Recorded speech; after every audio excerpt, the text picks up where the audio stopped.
જૂનાગઢના વિસાવદરમાં કોંગ્રેસનું સ્વાભિમાન સંમેલન પ્રદેશ અધ્યક્ષ શક્તિસિંહ ગોહિલ આ સંમેલનમાં ઉપસ્થિત રહ્યા।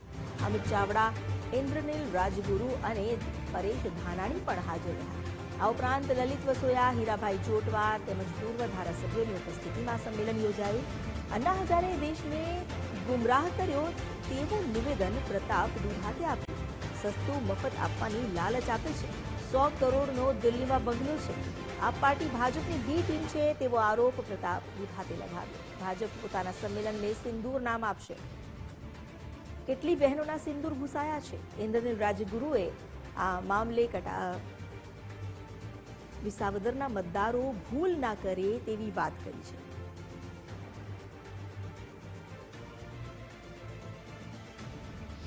પૂર્વ વક્તાઓએ ખૂબ જ લંબાણપૂર્વક વાત કરી છે। ભારતીય જનતા પાર્ટીની, એની નીતિઓની, એના નેતાઓની, આમ આદમી પાર્ટીની, એની નીતિઓની, એના નેતાઓની, પણ આપણે સૌ જે એકઠા થયા છીએ એ ચર્ચા કરવા માટે મળ્યા છીએ। વિધાનસભા વિસાવદર ના 2,61,000 મતદારો એની જે વેદનાઓ છે એને સાંભળવા માટે આપણે એકઠા થયા છીએ। સમયની મર્યાદા છે અને હું તો 10 દી થયા મારે ઇન્દ્રનીલભાઈને, અને તમે 19 મતદાન કરો ને તોય 20મી સુધી રોકાવું છે। જાજો સમય નહીં લઉં, વિનંતી કરવા આવ્યો છું। શેઠા પડોશી છું અને મારો શેઠા પડોશી તરીકેનો ધર્મ બજાવવા આવ્યો છું। અમને અમારા કરતા આ વિસાવદરના મતદારો ઉપર વધુ ભરોસો છે। 22ની ચૂંટણીમાં હાવણાની હળિયુએ કેટલાયને હરોડી નાખ્યા, રાત દી ઉજાગરા કર્યા। કોઈ 2 વાગે ધોરીએ ડૂકો લાગ્યો હોય ને ફોન કરે, પરેશભાઈ ડૂકો લાગ્યો છે, જરાક જીબી વાળાને કયો ને। અમે સાહેબ હરખ પતુડા ચૂંટણી ટાણે ભાષણ કરવા જાય એટલે ખેડૂતોના ડાયરામાં કહી કે તમારા સહી, તમારા જેવા સહી, અને જરૂર પડે તો અડધી રાતે કહેજો। અમારો ખેડૂત બિચારો ભોળો સાહેબ રાતે 2 વાગે ધોરીએ પાણી વાળતો હોય ને લાઇટનો ડૂકો લાગે ને તો ત્યાંથી ફોન કરે કે ભાઈ જરાક જીબી વાળાને કહેજો। તમારા હમ રાતે 2 વાગે એમ તો નો કહેવાય, કચેરી નો ખુલ્લી હોય, અમે કહીએ કે હા ભાઈ, હે પાવડો પકડીને ઉભો રહે, અમે જીબી વાળાને કહીએ છીએ। તોય સાહેબ હાવણાની હળિયું લાગીને હરોડાઈ ગયા। આમ તો 2022ના ડિસેમ્બરમાં ચૂંટણી યોજાય અને રેગ્યુલર ચૂંટણી ડિસેમ્બર 2027માં થવાની, પણ પરેશભાઈ કહ્યું એમાં કમોસમી વરસાદની જેમ કમોસમી ચૂંટણી કેમ આવી? તો એની પાછળ ભારતીય જનતા પાર્ટી અને આમ આદમી પાર્ટીનું પાપ જવાબદાર છે। ગઈકાલે આપના નેતા કેજરીવાલ આવીને અહીંયા બફાટ કરતા હતા, એ કોંગ્રેસને ભાડવાનું કામ કરતા હતા, પણ સૌથી મોટા જો કોઈ ગદ્દાર હોય તો આમ આદમી પાર્ટીના નેતાઓએ, એના ધારાસભ્યએ આ વિસાવદરની જનતા સાથે કરેલી ગદ્દારી છે। સૌથી મોટો જો પાપ કર્યું હોય તો આ ભારતીય જનતા પાર્ટીના સત્તાધીશો કે જેણે વિસાવદરની જનતાએ 5 વર્ષ માટે જેને મેન્ડેટ આપ્યો હતો એવા આપના ધારાસભ્યને કરોડો રૂપિયામાં ખરીદી અને આ પેટા ચૂંટણીનું પાપ લાવવાનું જો કોઈ કામ કર્યું હોય તો ભારતીય જનતા પાર્ટી।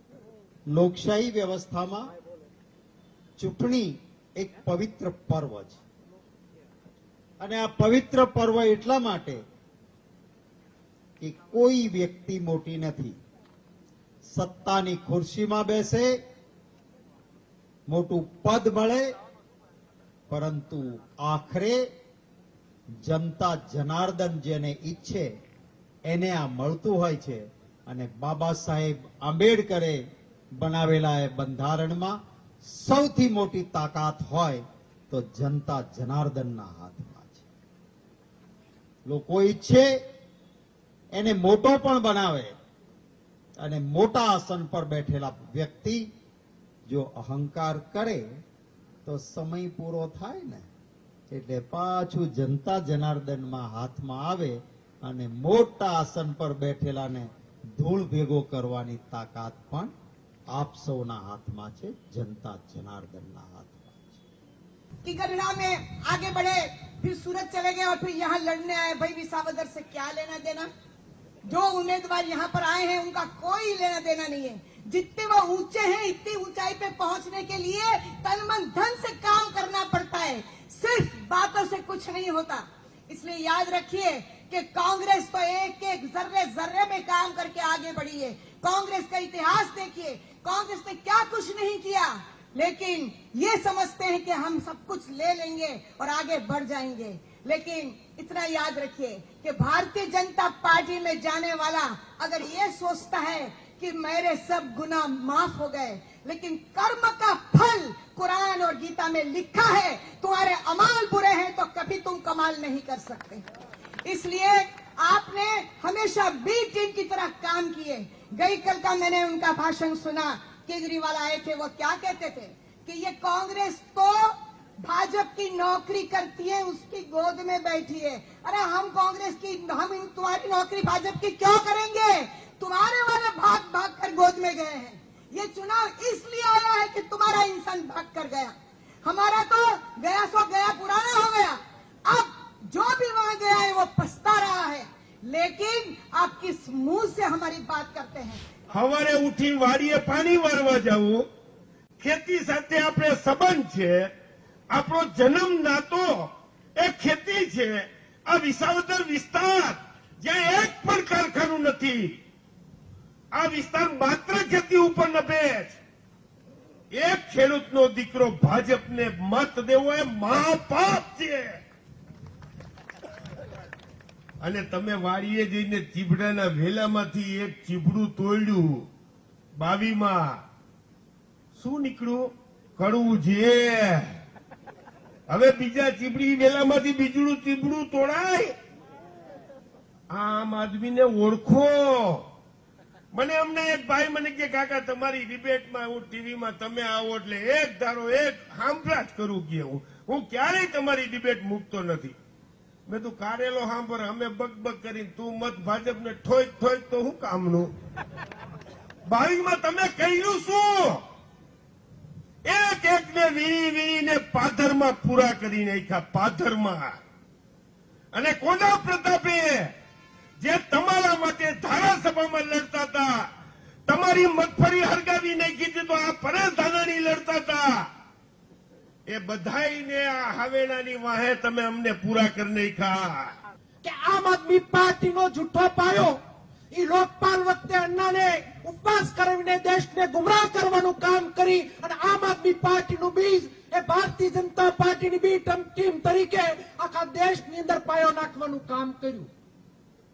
શું કામ આ વાત કરું છું તમને કે સાફ સુથરો ચહેરો, ગાંધીવાદી વાત, ગરીબોની વાત, આ ગરીબોની વાત કરીને ગરીબોના ઘરમાં ગરી અને પોતે સસ્તું આપવાનું, મફત આપવાની વાત કરી. એ જ આમ આદમી પાર્ટીના ગઈકાલ કેજરીવાલ અહીંયા આવી અને કોંગ્રેસને ગાળો આપવાનું કામ કરતા હતા.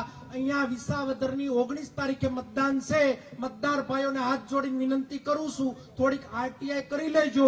દિલ્હીની અંદર 100 કરોડનો બંગલો બનાવી અને લોકોની આંખમાં ધૂળ નખવાનું કામ આ પાર્ટીના નેતાએ કર્યું. એની પેદા થયેલો એ ભારતીય જનતા પાર્ટીની બી ટીમ તરીકે કામ કરતો આ આમ આદમી પાર્ટીનો અહીંયાનો ઉમેદવાર, જેની ઉત્પત્તિ ભાવનગર જિલ્લામાં થઈ, જેને ભરણ પોષણ કરવા માટે સુરત ગયો, એને હું એમ કહું શક્તિભાઈ કે હું ધારાસભા 2012માં લડ્યો, થોડાક મતે હારી ગયો, તો મારું નેતૃત્વની અંદર મારી ફરજ આવે, મારી ખાનદાની હોવી જોઈએ. મેં 5 વર્ષ સુધી સાવરકુંડલામાં કાર્યાલય હાંક્યું. આજે પણ કાર્યાલય હાર્યા પછી હું હાંકું છું અને 17માં હું ધારાસભ્ય બન્યો, પાછો 22માં હું હારી ગયો. આજે પણ કુંડલા ને લીલિયામાં હું કાર્યાલય હાંકું છું. વિસાવદરની જનતાને હાથ જોડીને વિનંતી કરવા આવ્યો કે તમે એક મત નાખો એ પહેલા તમે કતાર ગામની અંદર આ લડેલા ઉમેદવારનો ઇતિહાસ કાઢી આવજો અને પછી મતનું બટન દબાવવા જાજો. કે 58,000 લોકો એને મત આપ્યા હતા. એ વિધાનસભાના લોકો રેઢા રખડે છે. મતદારો રેઢા રખડતા હોય ત્યારે આ વિસાવદરની જનતા, આ વિસાવદરના મતદારો એટલા કુડાયવાળા છે.